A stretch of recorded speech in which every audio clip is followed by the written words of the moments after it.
thanks for joining me today. I don't know if you saw the FoxNews.com article in April about Jana Kramer, actress and country singer, where she talked about why she won't hire a young nanny. You see, her husband, former NFL tight end Michael Cossins, struggles with a sexual addiction. He played for the Jacksonville Jaguars, the Buffalo Bills, and the Washington Redskins. And while he was with the Redskins, that's when the two of them met.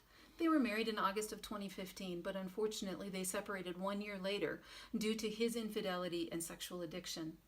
Well, Michael went and sought rehab for his ongoing sexual addiction, and the couple renewed their vows in December of 2017. Basically, Jana gave him an ultimatum to figure it out, or she was gone. Today, they're both open about the problems sexual addiction created in their marriage. They're also upfront about how they work on their marriage daily, and through telling their story, they hope to help others. Well, one way Kramer realizes she can help her husband is to carefully screen everyone they consider as a nanny for their 2 young children.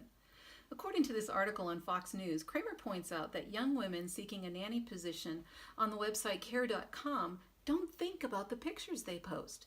As Kramer says, "Don't you know the female is hiring?" She makes a valid point in this interview. Why would she hire a young, perky, beautiful girl who advertises her beauty over her brains to be a nanny? The nanny is an integral part of any family. At least that's what one hopes is going to happen. But parading an attractive young girl under the nose of your husband who struggles with a sex or pornography addiction just isn't smart. You're setting him up to fail. Well, not planning to hire a nanny? Yeah, me neither. So how does this apply to you and me? Well, don't set your husband up to fail. You might be helping their negative temptations if you don't pay attention to certain inherently male characteristics. Now, I'm pretty sure you know this, but let's review. Men are visual creatures. Duh, right? Most males require way more affirmation than we think. And men are vulnerable, especially if they're recovering from a sexual or pornography addiction. And your man needs to know you find him physically attractive. So what are some practical ways you can help your husband? First, anticipate problematic scenarios and avoid them. One thing we've learned to do is to avoid commercials. It seems like no matter what program we're watching, there's one scantily clad woman somewhere.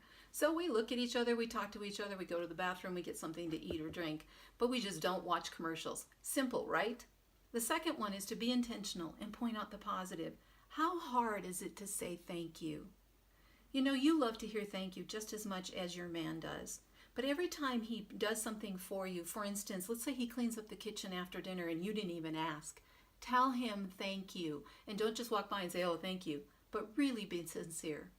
The third thing is to make wise media choices. Just like you wouldn't take a recovering alcoholic to a bar, don't parade sex scenes in front of your husband. One of the things that we use is IMDb, and we read the reviews and the parent guides if we're going to watch a movie. I can't tell you how many times we've had to say, nope, not watching that movie because there's either a nude or sex scene in it. And you know what? I didn't miss anything, but I did help my husband. Fourth, remind him how much you find him attractive. Be specific. Be genuine.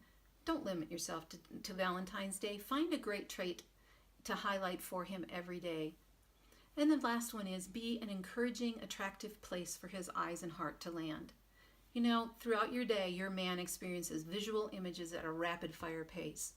Do you greet him at the end of his long day looking good, or are you grumpy and disheveled? You know, Jana Kramer is gorgeous and talented, yet she understands her husband's weakness. What do you do today to protect your husband? Do you understand where he's vulnerable? Well, mine is almost home, and I can't wait to greet him with a smile, a kiss, and tell him how proud I am of him. I hope you'll jump over to my website, KirstenDSamuel.com. That's KIRSTEN, D as in Diane, Samuel, SAMUEL, no S on the end, and check out the new resources and the new layout that we've launched just for you. Thanks for joining me. I'll see you next time.